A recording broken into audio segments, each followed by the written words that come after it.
Hello, this is Chance Bennett, and today we're going to talk about infrastructure and transportation.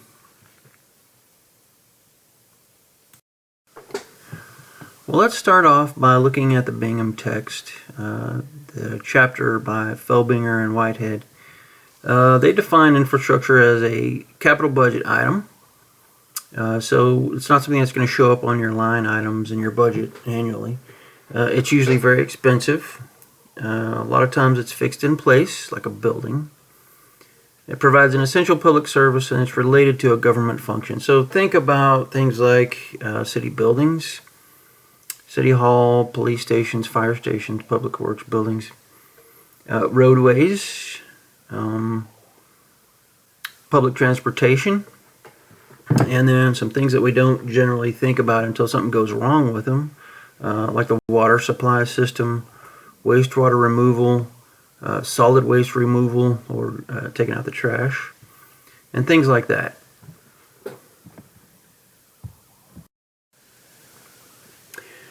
Okay, so now you have built all these buildings, roads, infrastructure. You're going to have to manage them. So that takes both short-term and long-term planning and management. Some studies that were noted in our text talk about how both economic development and quality of life are closely tied to the quality of infrastructure in a municipality or in an area.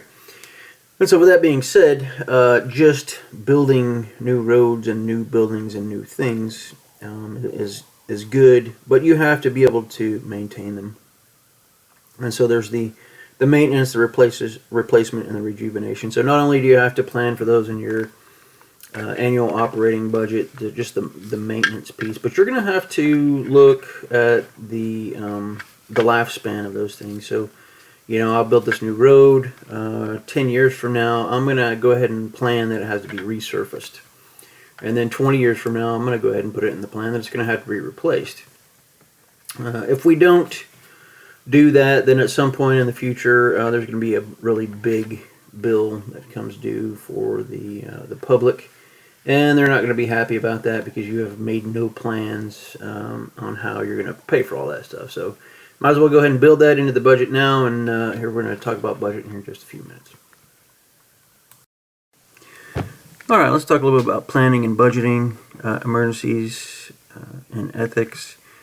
Obviously, planning, there's a couple of different things that you look at with planning. That's planning the initial project, which is usually quite cumbersome. And then you have planning for maintenance and replacement in the future, which is generally an ongoing project.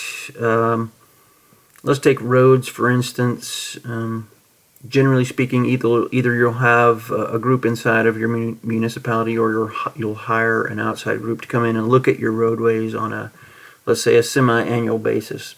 They'll give those roadways a score, and then you'll have a score for every road in your city, and you can do some of your planning accordingly. So those scores will give you an idea of which streets need to be repaired or replaced next.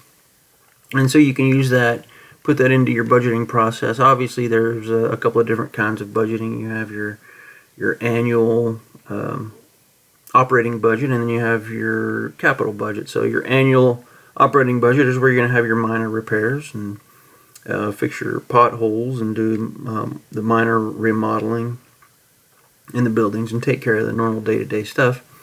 And then in your capital, that's where you're going to build your new things or your total replacements or your partial replacements, things like that. You also have to budget for emergencies.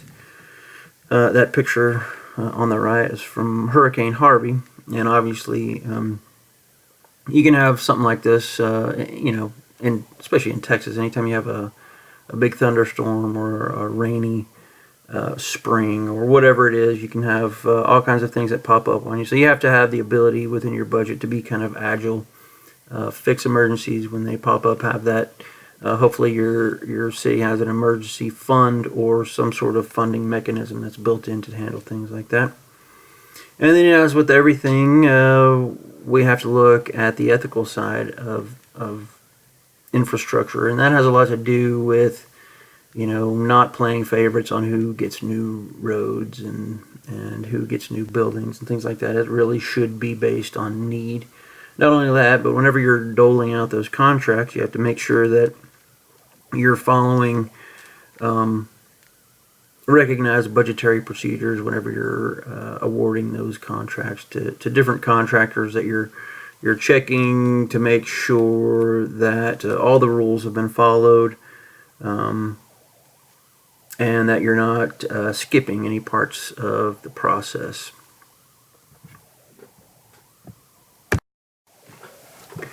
Okay, well, let's talk about everybody's favorite subject now, which is management of solid waste disposal.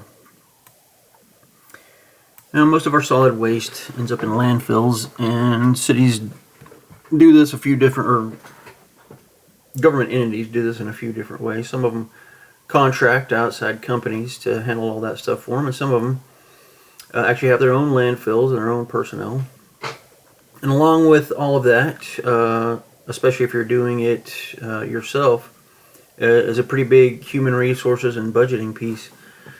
So from the human resource standpoint, you've got just a wide range of people and types of people that you're going to have to deal with. So you're going to have to be pretty agile there. So you're going to have people employed anywhere from being different types of engineers, clerical staff, heavy equipment operators, down to the people who actually pick up the trash and deliver it to the landfill. And so that's going to take a wide variety of human resource communication skills. As far as budgeting goes, obviously, if you have that under the city's umbrella, it's going to be a very big budgeting piece, both in the cost of maintaining all of these people, this equipment, and this facility, but also you're going to have collections as well. So there's going to be a couple of different sides of that.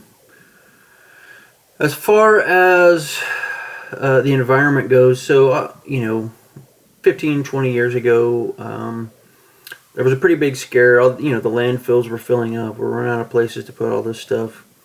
And so several educational programs were introduced. One of the biggest ones was the reuse, reduce, recycle program. So if you're putting all of your trash in the landfill, that takes up quite a bit of volume. But if there are things that you can separate out that can be used for other purposes, then the big education piece was to actually separate those things out, and they would pick them up separately. So you're talking about taking the when people chop down a tree or trim their branches, take the wood out of the bulk of the trash and take it to the area of the landfill where they make mulch, and they repurpose that. Taking the paper out and the plastic out, obviously, most people have recycle bins now where you take your paper and your plastic out, and that goes to a different place and it gets recycled. And then just reusing as much of your stuff instead of throwing away, especially your plastics and your washable items. And then a lot of landfills now, think about any time that you bury organic materials, it's going to produce natural gas. So all these landfills producing natural gas, a lot of the landfills are now capturing that natural gas and either using it or selling it to assist with the operation of their facilities. And then again, you're burying waste, so you're going to have an environmental impact. A long time ago, most of the trash would be burned, but now the EPA says that that's a no-no. That makes our air very dirty, and so now we have to make sure that what we're putting in the ground isn't contaminating our drinking water or our food source. And so obviously things have to be done to make sure that that's not happening.